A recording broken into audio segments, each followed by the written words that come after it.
এমন কথা বলা আমার অনুচিত, আমি অনুতপ্ত। তবে কি বিলম্বিত বোধোদয় অখিলের?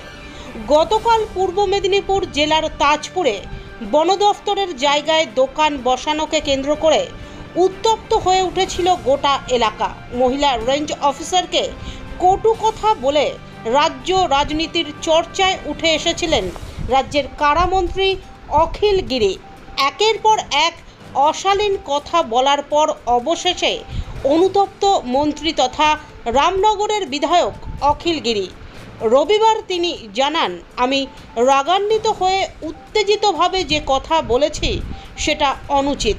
একজন আধিকারিককে যে কথা বলেছি সেটা আমার উচিত হয়নি। তবে এই পরিস্থিতি আমি যদি না হাতে নিতাম তাহলে অন্য পরিস্থিতির সৃষ্টি হয়ে যেত ওখানে।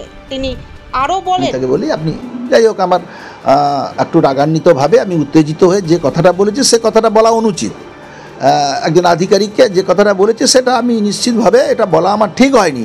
কিন্তু এই পরিস্থিতি যদি আমি হাতে না নিতাম তাহলে গ্রামের মানুষরা অন্য পরিস্থিতির সৃষ্টি হয়ে যেত ওখানে।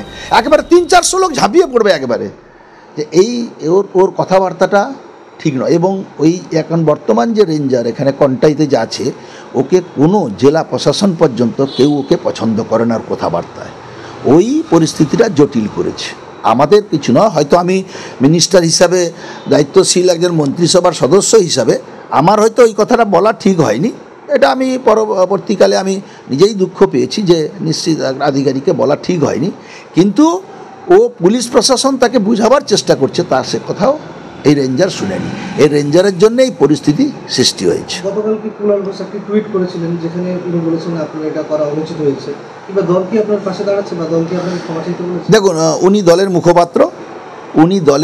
মুখপাত্র দলের কথা বলেছেন।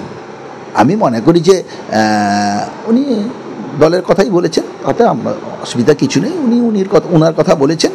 আমি যে কাজটা করে ফেলেছি, আমি এই কথাটা বলার জন্য হয়তো অনুতপ্ত, কিন্তু আমি মনে করি যে ওই এলাকার মানুষের পাশে আমার দাঁড়ানো উচিত ছিল। ওই এলাকার মানুষ 15 বছর ওখানে দেখেছে সমুদ্রের জলে কেমন করে ভাঙন হয়ে গ্রামের মধ্যে জল ঢুকতে। মুখ্যমন্ত্রী ওখানে মেরিন ড্রাইভের রাস্তা করেছেন, সমুদ্রের বাঁধ তৈরি করেছেন। আজকে মানুষ ঘরে থাকতে পারছে। আজ তার জন্যেই সে সমস্ত মানুষের পাশে দাঁড়াবার আমার দরকার ছিল, আমি তাদের পাশে দাঁড়িয়েছি। আরেকটা প্রশ্ন করতে শেষ প্রশ্নটা, যে বন দপ্তর ইতিমধ্যে ওই যে ভিডিও ক্লিপিংস মুখ্যমন্ত্রীর কাছে পাঠিয়েছে, তার ডিএফওর কাছ থেকেও তথ্য নিয়েছে। বনমন্ত্রী ওনার সাথে কি আপনার কোনো কথা আছে? কারণ উনি তো গতকালকে ফরেস্ট রেঞ্জারকে কল করেছিলেন। আমি বনমন্ত্রীর সাথে আমার কোনো কথা হয়।